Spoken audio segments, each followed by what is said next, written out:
Let us understand in detail now about Lewis theory. Alright, I have already given you some examples. Lewis acid is an acid which can accept electron acceptor, and they themselves are electron deficient, and Lewis base is a substance which is electron rich, so it acts like an electron donor. Okay, so let us take an example of a Lewis acid and a Lewis base. Okay, so Lewis acid, if I talk BF3, boron trifluoride, and ammonia will be acting like a Lewis base. Alright, so what reaction happens? Acid and base, you are getting a salt here, which is BF3NH3. Okay, so we will just try to focus why is this a Lewis acid and how is this a Lewis base. So according to Lewis, if this has to be a Lewis acid, that means it should be an electron acceptor. So let us say why it is capable of accepting an electrons. Okay, so the bond here is something like this. Boron has 3 electrons, it's in group 13. So all the 3 electrons are now forming a bond with fluorine, and that is the reason there will be, its octet is not complete. 1, 2, 3, 4, 5, 6. Fluorine is fine, but boron is now having a sextet. Its octet is not complete. So in that sense, it is electron deficient. Okay, and if you look at ammonia, this is how it is. And nitrogen had 5 electrons. It still has a lone pair of electrons. Its octet is complete here, no problem. But it has got a lone pair of electrons. This lone pair of electrons, that's the reason it can donate, because it's electron rich. After forming bonds also it has got a lone pair. So that lone pair of electrons can be used to achieve the octet or bond with BF3. Okay, so that is the reason this is a Lewis acid. How is this a Lewis acid? Because its octet is not complete. It requires 2 electrons. And ammonia has a lone pair of electron under nitrogen. So that is how it can act like a Lewis base. Alright. Now, I will take one standard example and help you to understand how all the 3 theories are applicable when we try to define acid and a base. So this is a standard example. We know this is a base. We know this is an acid. Okay. And what happens in the aqueous solution? If you remember what happens, there is dissociation. This dissociates to give you H plus and Cl minus ion, and this dissociates to give you H plus, Na plus and OH minus ions in water. Okay. Now let us see, according to Arrhenius theory, this is a base because it is giving you a lot of OH ions in water, and this is an acid because it is giving you a lot of H plus ions. So Arrhenius theory is justified here. Now let us talk about Bronsted-Lowry theory. So this is giving away its protons. So it is like a proton donor, correct? It is donating its proton. So it's a proton donor here. It is giving away its proton because it has broken. There was a bond here. The bond got broken. Protons are going away from it. Right? So it's a proton donor. Now if you talk about this, it has dissociated to give you OH minus. This OH minus will accept a proton, and you are getting a water here, correct? So this is acting like the OH part of this, which is the hydroxyl ion. It is acting like a proton acceptor. So it is accepting protons and converting into water. So this example can be explained even with the help of Bronsted-Lewis theory. Why HCl is acid? Because it's a proton donor. Why this is a base? Because it is having a tendency to accept protons and become water. Okay, and now let us understand Lewis. Lewis theory is the one. Acid is basically an electron acceptor. Now, if you focus on the H plus part of this acid, and if you focus on the OH minus part of this, I will write it like this here. So, what is the, if I just have to write like this, OH, so oxygen will have 3 lone pairs and a negative charge. This negative charge indicates it has come from some other element, just otherwise its octet is not complete. But anyways, so now what happens, let us see if Lewis acid can be used to explain or whether it is valid here. So H plus is a deficiency of electron. So So this electrons have a tendency to come here, and that is how it can become water. Okay, now these electrons, if they bond with this H plus, there is extra electron, so that extra electrons are used to bond. So the positive charge on hydrogen H plus is gone, the negative charge on OH minus is gone, and you are getting water. Now what is happening for this part, which is the acid part, there is a tendency to accept electron acceptors, and base, electron donors. So you can see this example. In this example, what is the beauty of it? I just gave this example so that you know it doesn't matter. It is not necessary that every time you have to analyze based on Lewis acid only, because this is slightly complicated. You need to draw the diagram and see who is taking electrons, who is giving electrons and all that. So it all depends on the go.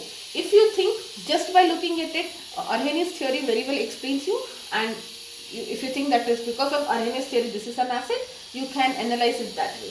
If you think this theory is more applicable, you can do this. This only when you cannot apply these two.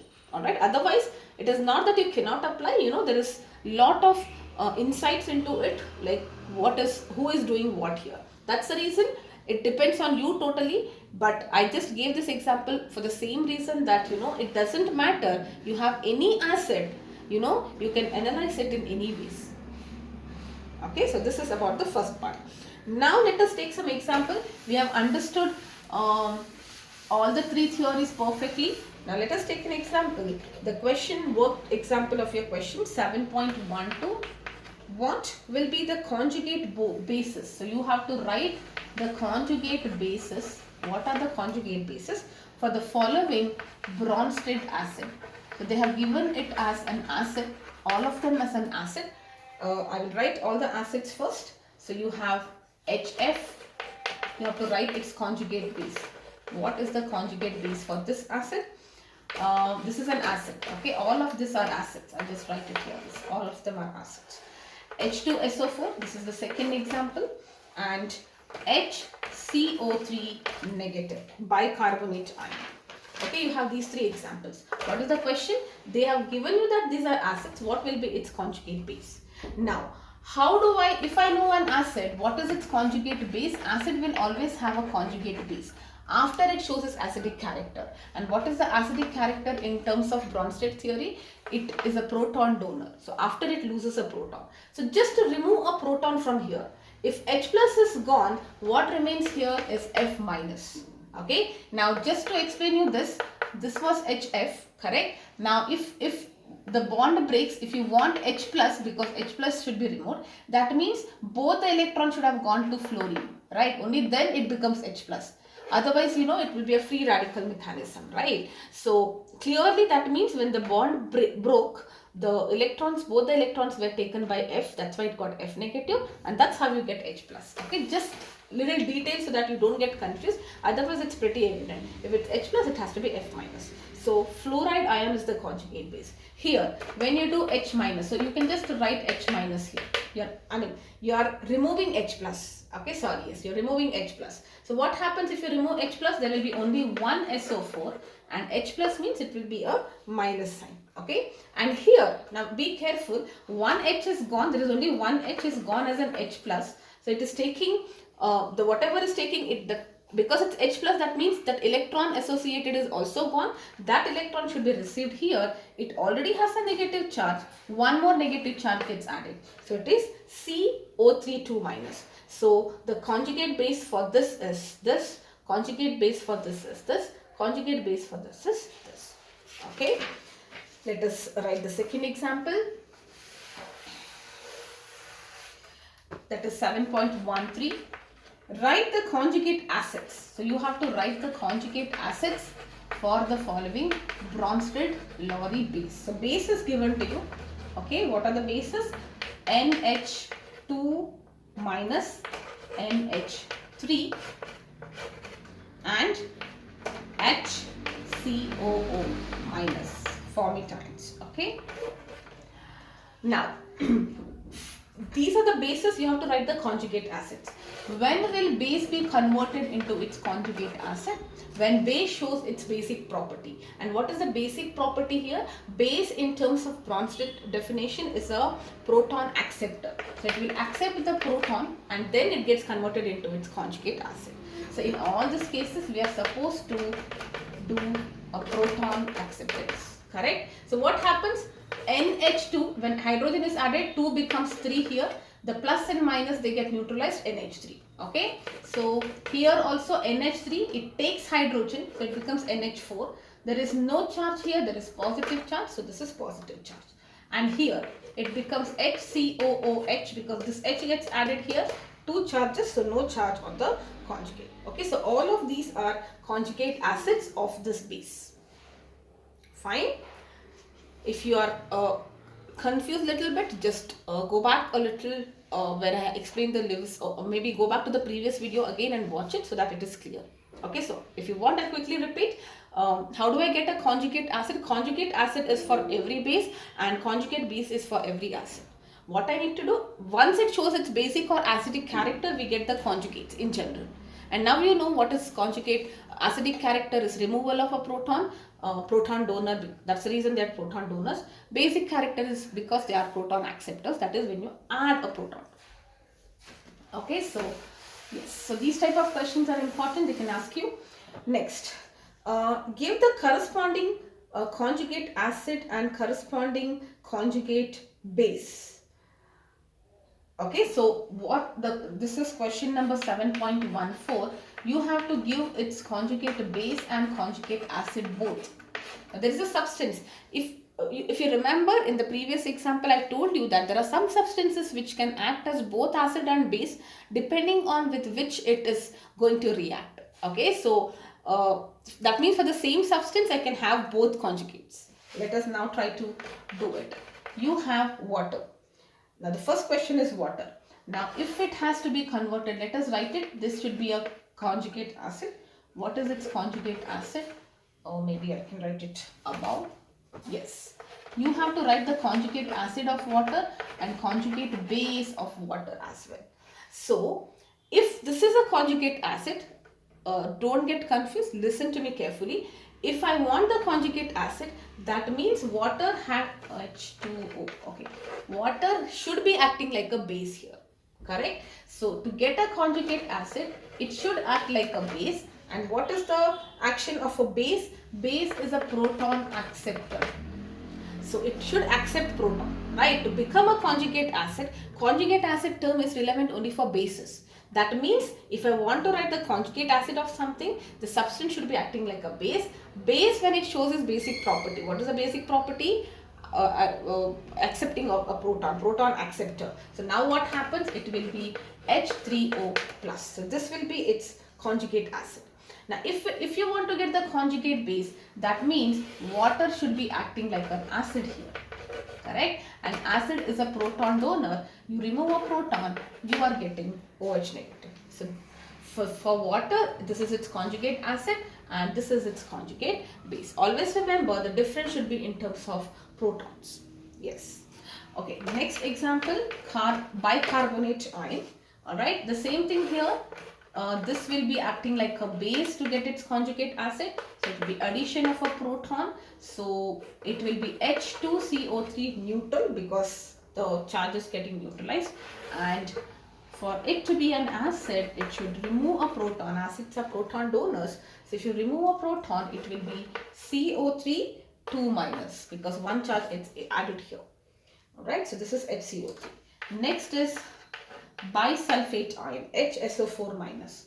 So when it is acting like a base, proton gets added. So it will be H2SO4, sulfuric acid. And when it acts like a, if you want to get the conjugate base, this should be acting like an acid. That means acids are proton donors. So it will be SO4 2 minus. Okay, and at last you have ammonia. Ammonia, I will just write it here. So this is a base and here it will be acting like an acid. Plus H plus minus H plus. So if you add plus H plus, it will be NH4 plus. And if you remove H minus, it will be NH2 minus. Okay, so these are some of the examples. Now I repeat, one more thing I would like to tell here is, suppose if they give you any one pair, okay, let us say they give you, you take any example, let me just take this ammonia. Okay, so if they give these two substances, now ammonia, you know, it is a base, but still if they give you these two substances, which of them is an acid or which of them is a base, and what is its conjugate? Okay, which is the main, that is what you need to check. Alright, whether it's acid or a base or conjugate, and if it is an acid it will have conjugate base, if it's a base it has got conjugate acid. So what is the logic here you need to do? Take any one of the substance, okay, see how did you get this substance, the other substance from there. Okay, so ammonia got converted into ammonium, how? By adding a proton, correct? That means it is a proton acceptor, so this has to be a base, this has to be its conjugate acid then. You can also do the reverse. What if you start with ammonium? Let us try to do that. Because I don't know. Now I know this is a base, so I started with it. What if I start with ammonium ion? Let us see how do this should be converted into a ammonia. Okay, so if I'm starting with this, how can I convert this into this? You see that H is becoming lesser, so it is minus H plus. Just see if one H plus goes, yes. So that means this is an acid because it's a proton donor. So this will be its conjugate base. Both are fine, right? See, conjugate acid is a term associated when you have a base. But whether it's an acid or a conjugate acid, in terms of its property, it has got acidic property. That is what it means. Okay, so I hope it is fine. In case you are confused, like I said, just watch the video again because this concept has to be super clear. Anything you can then ask me. Okay, we will do one more question, that is question number 7.15. Classify into Lewis acid or Lewis bases. They have given you some substances like this. You have to tell whether it is a Lewis acid or a Lewis base. What is the definition of a Lewis acid? Lewis acid means it has a tendency to accept electron. Lewis base is a substance which can donate electron. That means if it is Lewis acid, it should be electron deficient. This has to be electron rich, or in other words, if it has to accept electron, it should be positively charged. This should be negatively charged. Okay. Now OH minus, it is negatively charged, or in other words, it has got lone pairs also. So definitely it is going to be a base because it has got a rich pair, negative charge, everything. This is also going to be a base, anything negative, and also it has got lone pairs. Both are fine here. H plus is positively charged, so it should be an acid. Because there is no electron at all, electron deficient. And here also we have seen there is octet is not complete, so electron deficient, so it will act like an acid. So to an extent, I think you now understood how to identify whether something is an acid or a base using Lewis theory or Bronsted or Arrhenius, point number 1. And if we are talking about Bronsted-Lawrence theory, if you know that something is an acid, what will be its conjugate base? Or if something is a base, what will be its conjugate acid? Okay, second point. And if at all two substances are given, how do you identify which is a base and which is an acid? Okay, in terms of Bronsted-Lawrence also you can think, in terms of Lewis also you can think. You just focus on one thing and see how we are able to convert it into another. If you think that focusing on one thing, you need to accept a proton to get the second substance, then it is going to be a base. If it is losing proton, then it is going to be an acid. Okay, now the next topic here will be acid-base dissociation equilibrium on weak acids. Okay, so when dissociation happens, how is equilibrium applicable there? That's what we're going to do, which I will take up in the next video. But before that, maybe I should give you a list of strong acids and strong base, so that you know anytime they ask you in one of the MCQs or in assertion and reasoning, you're clear with this. Strong acids, these are some of the example. Okay, HClO4, that is perchloric acid. Perchloric acid, HCl, HBr, HI, HNO3, H2SO4, very strong acids. HF is a weak acid. Okay, remember in the halo group, with every other halogen it is strong, with fluorine it is weak, and you'll understand towards the end of this chapter there is a question on arranging in the ascending and descending order of their strength and all that. That time you'll understand. For now, just remember HF is a weak, it's not a base, it's a weak acid. Okay, I just write it here. HF is a weak acid. Okay. Now, strong bases, all the group 1 elements, alkalis, okay, KOH, LiOH, CSOH, and even barium hydroxide. Calcium also, but not very strong. Okay, so these are the some examples for very strong bases. Weak bases, ammonium hydroxide. Yes, I'll stop here.